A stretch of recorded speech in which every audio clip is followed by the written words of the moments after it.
V nekonečnom vesmíre existujú prvky, ktoré tvarujú náš svet neviditeľnou rukou. Toto je samárium. Číslo 62. Rok 1879.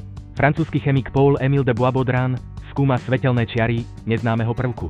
Čo vidí, zmení periodickú tabuľku navždy. Samárium skrýva svoje tajomstvo v tmavom mineráli samarskite, pomenovanom po ruskom banskom inžinierovi Samarskom. Zem ho chránila milióny rokov. V jeho jadre tancuje 62 protónov, 88 neutrónov, 62 elektrónov. Taká je architektúra samária na tej najmenšej úrovni. Gluóny viažu kvarky silou, ktorá nemá obdobu. Fotóny nesú svetlo. Neutríná prelietajú Zemou bez jediného dotyku. Samárium existuje v tomto kvantovom tanci.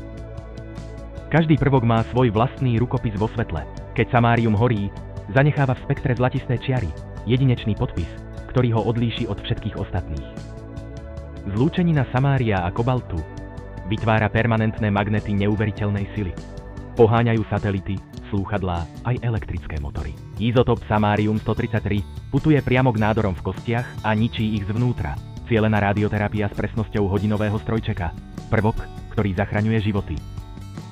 Dotujte sklenené vlákno iónmi samária a získate laserový zosilňovač. Vedecké laboratória po celom svete pracujú so svetlom, ktoré samárium pomáha skrotiť. V jadrovom reaktore samárium-149 absorbuje neutróny ako tichý strážca. Bez neho reťazová reakcia, s ním kontrolovaná, čistá energia pre milióny domovov. Vedci dnes skúmajú samárium v kvantových počítačoch, v batériách novej generácie, v materiáloch, o ktorých sme ešte len snívali. Príbeh tohto prvku sa práve začína. Z temného kameňa v hĺbke Zeme, cez laboratória chemikov, do vesmírnych satelitov, nemocníc a kvantových laboratórií. Samárium, tichý tvorca moderného sveta.